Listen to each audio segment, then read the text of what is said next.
এই প্যারাগ্রাফটা তোমরা ক্লাস 8 থেকে 12 পর্যন্ত ব্যবহার করতে পারবা, একটু এডিট অথবা বাদ দিয়ে অথবা যোগ করে। Environment pollution is one of the most serious problems in the world. এই যে পরিবেশ দূষণ, এটা অন্যতম একটা গুরুতর সমস্যা। কোথাকার? এই বর্তমানের যে পৃথিবী আছে এর জন্যে বিভিন্ন ধরনের সামিট, অনেক ধরনের কিছু অনুষ্ঠিত হচ্ছে, যাতে পরিবেশ দূষণটা কমায় আনা হয়। আচ্ছা, আমি একটু বড় করে দিই যাতে তোমরা ইজিলি দেখতে পারো।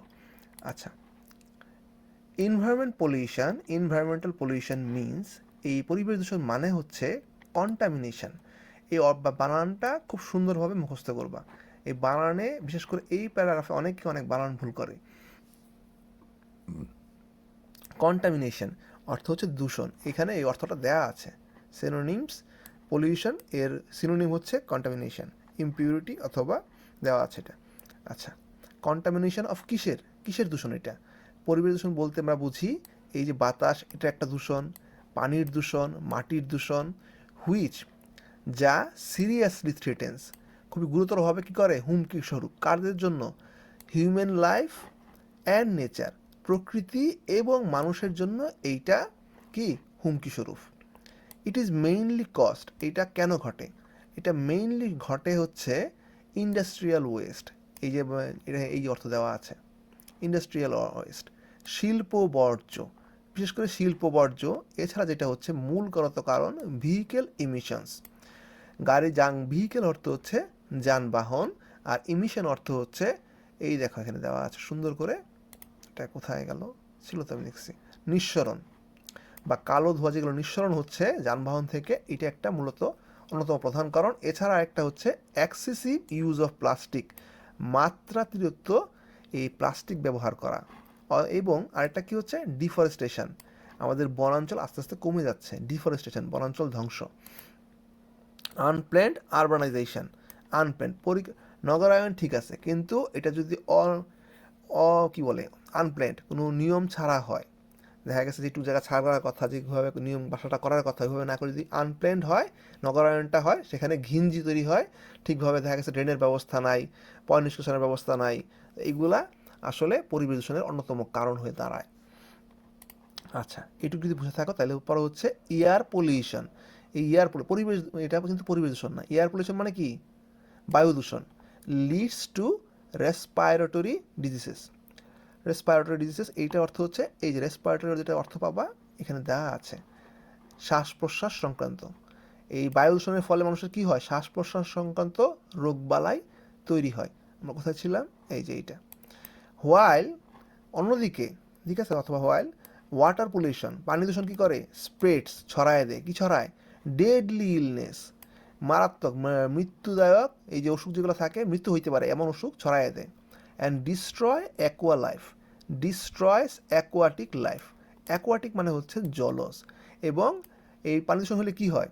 বিভিন্ন ধরনের রোগ বালা ছড়ায় যায়, যেমন হচ্ছে তোমার কি বলে যক্ষা, তারপরে আমাশয়, এগুলো কিন্তু পানির মাধ্যমে ছড়াইতে পারে, ব্যাকটেরিয়া এগুলোর মাধ্যমে পানির মাধ্যমে ছড়ায়। আর ডিস্ট্রয় অ্যাকোয়াটিক লাইফ, পানি দূষণ হলে কী হয়? ওখানে মাছ বাঁচতে পারে না, মাছ ময়ূরা ভাইসা উঠে, নিচে যে জলজ যেগুলো যেগুলো কী বলে অ্যাকোয়াটিক লাইফের জলজ যেগুলো প্রাণী আছে এদের জন্য হুমকি স্বরূপ। দেখো আগে কিন্তু নদীতে প্রচুর মাছ পাওয়া যেত, এখন কিন্তু যেগুলো দূষণ অনেক বেশি, এখানে মাছের পরিমাণ অনেক কমে গেছে। ডিস্ট্রয়স অ্যাকোয়াটিক লাইফ। সয়েল পলিউশন, মাটি দূষণ, রিডিউসেস অর্থাৎ কমায়। কী কমায়? এগ্রিকালচারাল প্রোডাক্টিভিটি, কৃষির যে উৎপাদন এটা কমায় ফেলে। এবং কি করে? হার্ম দ্য ইকোসিস্টেম, ইকোসিস্টেম অর্থ হচ্ছে বাস্তু সংস্থান, কি করে? ক্ষতি করে, বাস্তু সংস্থানের ক্ষতি করে। নয়েজ পলিউশন, শব্দ দূষণ, কী হয়? কোত্থেকে হয়? ফ্রম লাউড স্পিকার, উচ্চ স্বরে লাউড স্পিকার বাজাইলে এটা কি হয়? লাউড স্পিকার, উচ্চ স্বরে যদি বাজাও তাহলে তোমার এটা হচ্ছে শব্দ দূষণ। হর্নস, অনেক সময় হর্ন বাজায়, এগুলো শুনে মানুষের কিন্তু মন মেজাজ খারাপ হয়ে যায়, ঠিক আছে। And machines, machines also affect hour mental and physical health, এটা আমাদের মানসিক এবং কি হয় শারীরিকভাবে প্রভাব ফেলে। পলিউশন, হ্যাঁ, এই দূষণ ইজ নট অনলি ড্যামেজেস, শুধুমাত্র আমাদের যে ন্যাচারাল ব্যালেন্স, প্রাকৃতিক যে ভারসাম্য, pollution not only damages the natural balance, প্রাকৃতিক ভারসাম্য শুধুমাত্র ক্ষতি করে না, বাট অলসো সেই সাথে এফেক্টস, প্রভাব ফেলে কোথায়? ক্লাইমেট, জলবায়ু এবং বায়োডাইভার্সিটি, ঠিক আছে। এই যে বায়োডাইভার্সিটি যেটা আছে, জীববৈচিত্র্য, এর মধ্যেও এটা প্রভাব ফেলে। টু কন্ট্রোল এনভায়রনমেন্ট পলিউশন, যদি আমরা এনভায়রনমেন্ট পলিউশনকে যদি আমরা কন্ট্রোল করতে চাই তাহলে কী করতে হবে? Proper waste management. Proper West মানে হচ্ছে এই যে বর্জ্য নিষ্কাশন যেটা থাকে এটা ঠিকভাবে করা, প্রপার ট্রি প্ল্যান্টেশন, গাছ লাগানো, ইউজ অফ রিনিউয়েবল এনার্জি, যেই এনার্জি বারবার ব্যবহার করা যায়, যেমন সৌরবিদ্যুৎ, এটা বারবার ব্যবহার করা যাচ্ছে, এই ধরনের এনার্জিকে আমাদেরকে ইউজ করতে হবে। হ্যাঁ, অ্যান্ড স্ট্রিক্ট ইনফোর্সমেন্ট, শক্ত কি আইন যেটা আছে এটা করতে হবে। Strict enforcement of environment laws, যেগুলো প্রাকৃতিক, যেগুলো নিয়ম কী বলে, প্রাকৃতিক পরিবেশ দূষণের জন্য যেগুলো নিয়ম আছে এগুলো খুব সুন্দরভাবে কার্যকর করা, স্ট্রিক্ট আর এসেনশিয়াল, এগুলো কাজ করা এসেনশিয়াল। যদি আমরা পরিবেশ দূষণটাকে কন্ট্রোল করতে চাই তাহলে যথাযথ কি ওয়েস্ট ম্যানেজমেন্ট, বর্জ্য নিষ্কাশন ঠিকভাবে করতে হবে। হ্যাঁ, এগুলো খুবই দরকারি। ট্রি প্ল্যান্টেশন, গাছ লাগানো, use of renewable energy and strict enforcement, হ্যাঁ, কার্যকর করা, শক্তভাবে কার্যকর করা। কী কার্যকর করা?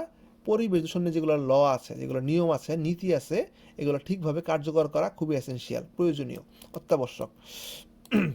পাবলিক অ্যাওয়ারনেস, জনগণের সচেতনতা এবং অ্যান্ড রেসপন্সিবল বিহেভিয়ার, দায়িত্বশীল কি বলে বিহেভিয়ার মানে কি আচরণ, can play a vital role, can play a vital role, পালন করতে পারে একটা গুরুত্বপূর্ণ কি রোল হিসাবে ইন প্রোটেক্টিং, কিসের জন্য? Protecting the environment. If we fail to act now, যদি আমরা এখন এটা করতে ব্যর্থ হই, অথবা if we do not take if we do not take action now, এটাও লিখতে পারো। ফিউচার জেনারেশন, সামনের যে ভবিষ্যৎ জেনারেশন যারা আছে, ভবিষ্যৎ যে জেনারেশন যেটা আছে, উইল ফেস সিভিয়ার কনসিকুয়েন্সেস, তারা গুরুতর যেটা আছে পরিণাম ভোগ করবে। কারণ তুমি সব কিছু ভোগ করে চলে যাচ্ছ, দুনিয়া নষ্ট করে চলে যাচ্ছ, রেখে চলে যাচ্ছ, এটা পরবর্তী কে থাকবে? ভবিষ্যৎ যে প্রজন্ম আছে এরাই তো এটা বহন করতে হবে। দিন দিন পরিবেশ খারাপ হচ্ছে, এটা আমাদেরকে এখন এটা দায়িত্বের সাথে নিতে হবে এবং এর জন্য কাজ করতে হবে, দায়িত্বশীল আচরণ করতে হবে, নিয়মকানুন ঠিকভাবে পালন করতে হবে। দেয়ারফোর, এই জন্যে protecting the environment from pollution, এই কারণে পরিবেশকে দূষণ থেকে রক্ষা করার জন্য, দূষণ করে রক্ষা করা ইজ আওয়ার মোরাল ডিউটি, এটা আমাদের নৈতিক দায়িত্ব। টু ইনশিওর, কিসের জন্য নিশ্চিত করতে? টু ইনশিওর, নিশ্চিত করা, এ হেলদি, স্বাস্থ্যকর এবং সাস্টেনেবল, অর্থ হচ্ছে টেকসই, এই যেখানে অর্থ দেওয়া আছে, টেকসই লাইফ অন আর্থ। ফলে এই পরিবেশকে দূষণের হাত থেকে রক্ষা করা আমাদের নৈতিক দায়িত্ব, একটা স্বাস্থ্যকর এবং টেকসই জীবন এই পৃথিবীতে রাখার জন্য, ঠিক আছে? আচ্ছা, নিশ্চিত করার জন্য, যেহেতু ইনশিওর দেওয়া আছে। আজকের প্যারাগ্রাফটা এই পর্যন্ত, একটু আমরা তাড়াতাড়ি করছি কারণ হচ্ছে এটা একই ক্লাস আমাকে আবার নিতে হয়েছে।